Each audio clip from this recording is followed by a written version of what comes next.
E aí como é que se deu? E depois teve esse retorno, Primeiro, como é que chega no foco? Tá, o foco surgiu quando eu volto, a grande reforma que aconteceu com a emenda 103 foi aprovada em novembro de 2019. Sim. A gente estava na Espanha, a correria do mestrado era tão grande, na época a gente estava escrevendo a tese da minha e ela também estava escrevendo. Eu não pude acompanhar, é um tema que eu sempre acompanhei desde quando entrei em 94 Serviço Público, e nessa época eu não acompanhei. Voltando ao Brasil, né, a gente voltou em janeiro de 2000 e finalzinho de janeiro, em março explode a pandemia, 2020, né? a situação da pandemia, mas aí eu tenho um pouco de tempo para pensar, poxa, aconteceu uma reforma, o que essa reforma vai me atingir? Sim. Aí a gente começou a estudar junto e eu percebi que era muito forte a reforma, foi muito prejudicial ao servidor, em algumas situações pensão por morte, chega a reduzir 80% em alguns casos. 80% quer dizer 80%. Quer dizer que hoje... real, tem casos reais que reduz 80%, infelizmente. E assim, quando eu percebi aquilo, digo, não, a gente não pode deixar isso... Vou fazer um seguro de vida. A gente não pode segurar essa informação. E daí surgiu a ideia, vamos na Receita, eu comecei a fazer algumas lives, na pandemia tem um canal lá que internas, né? Interno, dentro da Receita Federal no Brasil, tem um canal de live, foi criado, não existia, esse canal foi criado na época da pandemia. E eu vi que era um interesse e a gente começou a fazer, eu fiz 3 lives e surgiu a ideia de fazer um curso. Foi porque assim, a indignação era tanta de a gente constatar que à luz do direito, os direitos, né, as coisas que os servidores pensam, porque quando você presta um concurso público, você pensa em quê? Em estabilidade. Então, a gente foi estudando e foi vendo que aquilo tinha tantas coisas que estavam tão mais desafiadoras e tão mais absurdas, assim, na nossa humilde opinião, que eu falava assim, amor, você tem que avisar, você tem que falar para os seus colegas, você tem que dizer para as pessoas o que está acontecendo, porque às vezes a pessoa está ali, né, concentrado na vida pessoal, na vida familiar, no trabalho, não sei o quê, e esquece de olhar para o futuro. E o futuro importa muito, porque às vezes você não está assegurado, você vai deixar a sua família em maus lençóis, em caso de infortúnio, sabe? Então a gente Pedro falou assim, amor, enfim, eu vou falar para os meus colegas, acho que começou, né, com um grupinho de 13 pessoas, de colegas. Quando eu percebi que era equipe de trabalho, né, nós somos uma equipe 13, e a gente, na pandemia, escolheu um tema para falar. Sim. Eu falei um tema que eu sempre estudei, e eles gostaram muito, tanto que a minha colega, a Maristela, Obrigada, Maristela. No dia seguinte, Pedro, eu fiz um seguro de vida, Pedro, depois que eu soube daquelas novidades. Quando você falou isso, eu pensei, o seguro de vida. Você já pensa nisso? Mas assim, em alguns casos é preciso fazer. Não estou fazendo propaganda de seguro, eu estou dizendo o seguinte, o servidor tem que entender a situação real que ele está passando hoje. E assim, quando ele tem a consciência da realidade, aí sim, se ele quer tomar algumas providências, você falou, a questão do controle financeiro é essencial. Não adianta você ajustar, assim, tentar uma aposentadoria melhor possível se você gasta mais do que recebe. Quer dizer, você vai sempre estar correndo atrás de dívida, de cheque especial, de consignado. E a gente pensa o servidor nesse conjunto, né? Olhando o lado financeiro, mas assim, o nosso foco é a aposentadoria por isso.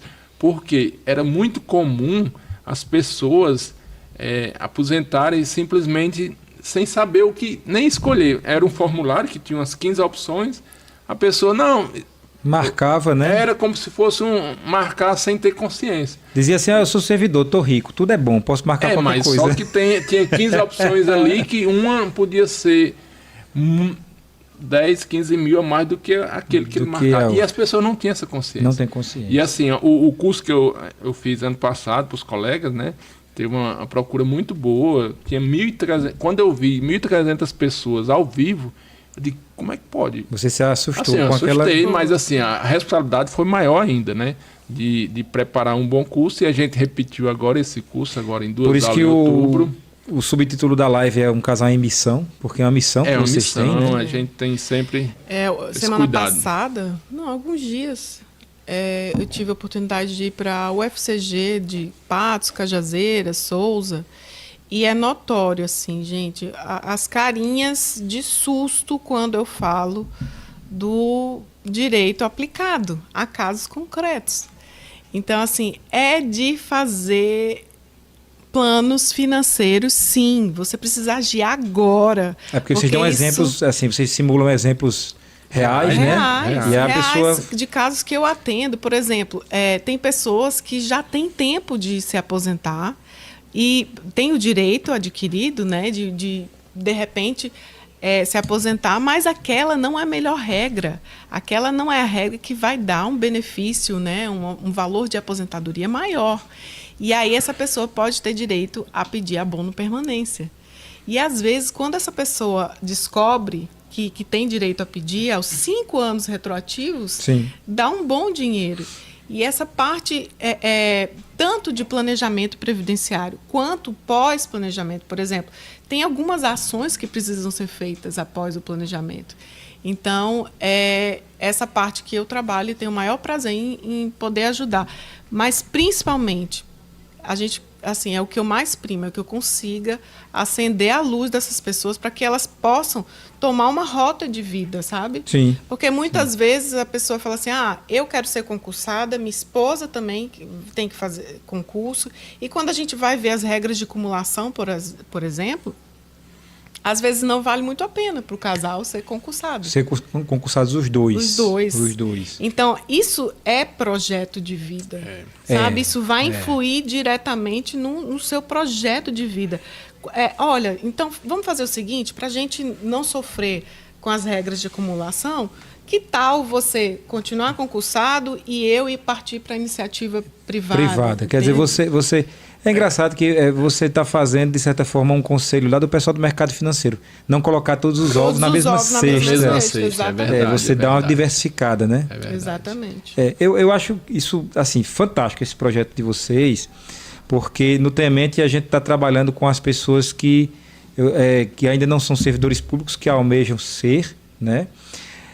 As pessoas que já são servidores públicos, que estão buscando uma motivação extra, ou estão buscando uma formação profissional, e vocês botam luz sobre um tema que aumenta o nível de consciência dessas pessoas da realidade onde elas se encontram, né? Então, não é desencorajar a pessoa a se tornar servidor, mas é para mostrar que existem esses detalhes, vários caminhos que devem ser considerados. É bom a gente considerar, enquanto plano de vida, várias formas de pensar. Citar mais uma vez o Fernando, né? Eu gosto demais de conversar com o Fernando, porque ele é um cara que pensa totalmente diferente de mim. E Fernando diz, Anderson, eu acho, na minha cabeça, né? Ele diz assim, abre aspas, uma loucura o cara se dedicar tanto a estudar um concurso público, porque você, na iniciativa privada, no mercado financeiro, não sei, você pode conseguir lucros muito maiores e tal. Aí eu chego, Fernando, mas tem a questão da missão, né? Não é só dinheiro, tem a missão que você tem que cumprir. E aí isso ajuda, isso joga luz sobre vários assuntos. E vocês falam para quem é servidor público, sobretudo para os que estão, os desinformados nesse tema, para deixar eles conscientes de que, beleza, graças a Deus, estou aqui com meu emprego público, tenho uma estabilidade que a lei confere, mas eu também não posso ficar repousando em berço esplêndido, porque tem esses detalhes aí, né? E aí cuidar dessa questão do futuro, porque o servidor que se encontra na situação que eu estou recentemente, né? Eu entrei há pouco tempo no serviço público, minha cabeça está toda ocupada com o quê? Com progressão funcional, né? Produzir para progredir funcionalmente. E a aposentadoria, para mim, realmente é um plano, assim, uma coisa tão distante, embora eu não seja tão jovem, mas... E aí, quando vocês fazem isso, você chama a atenção, né? Seria isso realmente a ideia de vocês? Nesses cursos que eu tenho dado, não só na Receita, em universidade, a gente vai ter oportunidade agora a gente vai para um evento em São Paulo, eu e ela, na Unafísica Associação, a Associação dos Autores no Brasil, e assim, eu fico muito grato quando eu percebo alguns feedbacks de alguns colegas, quando ele diz, Pedro, eu só enxergava integralidade, paridade, eu não enxergava outra coisa. Quando nas suas lives, nos seus cursos, eu percebi que existem outros caminhos. E não estou advogando que a pessoa decida pelo caminho A ou B. Eu estou advogando assim, estou ensinando, conscientizando que as pessoas entendam os caminhos. A escolha é pessoal. Se a pessoa entende os caminhos, aí sim, ela pode até optar por receber menos. Aquilo que você falou, dinheiro não é tudo.